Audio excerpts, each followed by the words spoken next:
Hello everyone, welcome back to Lucky Loaders 15, and in this video we'll be previewing the Lockinge Stakes, which takes place at Newbury tomorrow.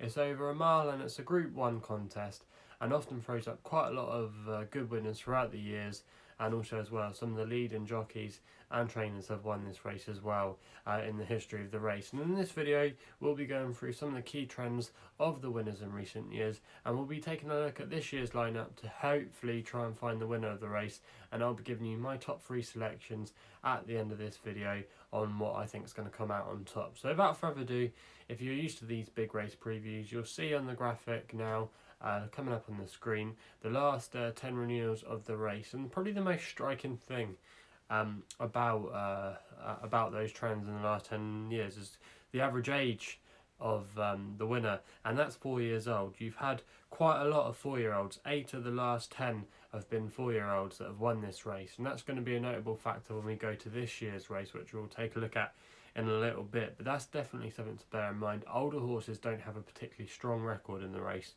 Also as well, you're looking at horses as well that are amongst the favourites, really amongst the top end in the betting for the winner in this race. You look at it in recent years: 10-3 favourite, 7-4 favourite.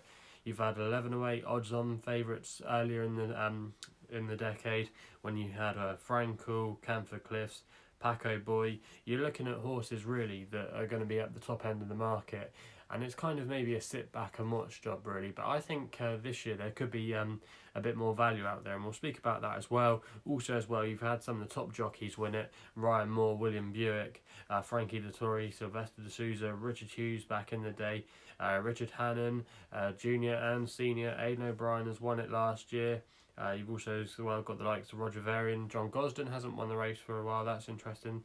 Back in 2009 was his last winner in the race with a horse called Virtual. But that's just a good feeling, I think, just to have a look at when you're trying to find a winner in a race like this. So that's definitely, like I said, worth bearing in mind. Now, if we actually look at the betting now for this year's field, and you'll see on the graphic now that we've actually got La Bravido as the current favourite at 7-2. You've got Lawrence in next at 11-2, Beat the Bank at 7s, Lord Glitters at 8s, Sharja Bridge at 10s, Mustachery at 10s, Without Pro at 12, Mythical Magic 14s, Astilio 16s, I Can Fly 20s, and the rest are bar. Now, I just think looking at this year's contest, when we're starting to get our teeth into it, this is quite a below par renewal. A lot of horses probably in here that maybe deserve to win a Group 1 could definitely get their chance. That would include the likes of Beat the Bank, Lord Glitters, Mustachery, also as well maybe horses such as Astilio, horses that maybe that have promised a lot but maybe not quite done it at the top level, might have their chance tomorrow to stake their claims.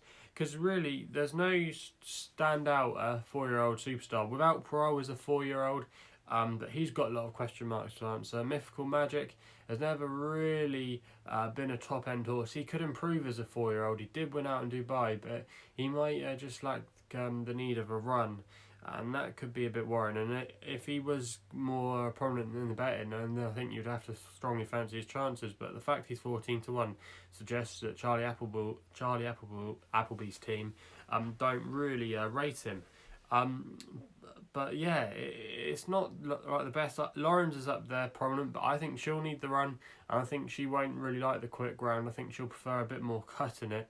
She's probably going to be one of the likely pace angles in here as well. So that's definitely something to bear in mind as well. She was tough as nails last year. Carl Burke says she's in good form, but I think I'm going to be taking on Lawrence, and I'm going to go through now my 3 selections for the race. And the first one that I like here is Beat the Bank for Andrew Bolden and Sylvester de Souza. Now this horse is 7-1 with bookmakers at the moment. It's 5 years old, and 5-year-olds can win the race. Won the Bet 365 mile at Sandown on his return. Did it in good style to just hold off Sharja Bridge. Has normally done very well in his career so far. He's done very well. He's won some Group 2s, but never quite done it at the Group 1. But tomorrow could be his opportunity to finally get his head in front. Like I said, it's not the strongest lineup you're ever going to see this year. He's got the benefit of that run as well. He goes on whatever ground really. Won on fast ground last year at Ascot when he won a Group 2, so no worries there. And I think he'll come on for that run. Andrew Bolden's stable have been in really good form, and also as well he's drawn in still one, and that wouldn't worry me too much, even though I wouldn't really want to back horses over that far side of the track. Rhododendron won from stall 2 last year, so it can be done on that side of the track. I think tomorrow, Beat the Bank, prominent racer, he's got to be there or thereabouts tomorrow, and I think he could be a good each way bet. The next one on my list that I like here is Lord Glitters. Now this horse is trained by David O'Meara, 8 to 1 with bookmakers at the moment. Danny Tudhope booked for the ride. Both are in very good form, and I think again he's another good solid each way bet, and I think that's definitely probably going to be the angles you're going to be having to take here. You're going to be looking at horses that are going to probably make the frame, and the two that I've just mentioned have got very likely chances, and it could be one of those horses that ultimately wins, but you just don't know who is going to be, because Lord Glitters and Beat the Bank have met each other many times last year. Beat the Bank did get on top of Lord Glitters every time, but Lord Glitters, you could probably argue, is the most consistent. He ran a blinder out in Dubai to finish 3rd behind Almond Eye, the Japanese horse that everybody's been raving about, and that was probably a career best effort really. Last year he placed twice in Group 1 company. He does well at tracks such as Ascot, and also as well on quick ground. He ran some blinders last year. He's 6 years old, which is probably against him, but like I said, there's no standout 4-year-old for me in this lineup this year. And Lord Glitters, we know what he's going to do. He normally runs a solid race, and I think he's definitely a good each way bet at the price at 8 to 1 to make the frame.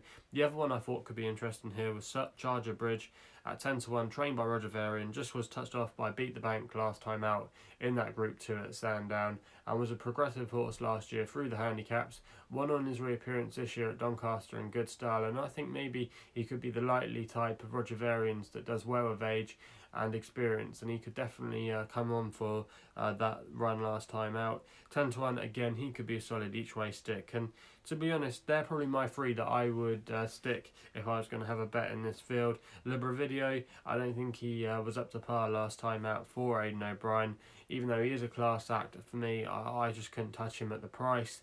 Some of the others, like I mentioned, Mustachery, I'm not sure, maybe he's quite capable at Group 1 level. He might run a good race, but yeah, it's quite a tricky renewal this year. But if I had to go for those 3 in an order, I would probably just go for Beat the Bank to just hold off Lord Glitters, and then I probably would actually go Sharja Bridge in first, probably the order that I said, and that would be my tri-cast if I was doing something like that in the race tomorrow. So they're my top 3 for the race tomorrow. Let us know your fancies for the Lockinge as well. I like to know what you guys think what's going to win, so do that in the comments box below. Also as well, please subscribe to my YouTube channel here at LuckyLoads15 if you haven't done so already. You can also follow me on Twitter using my handle at LuckyLoads15 for all links to all my work, so go and check me out if you haven't done so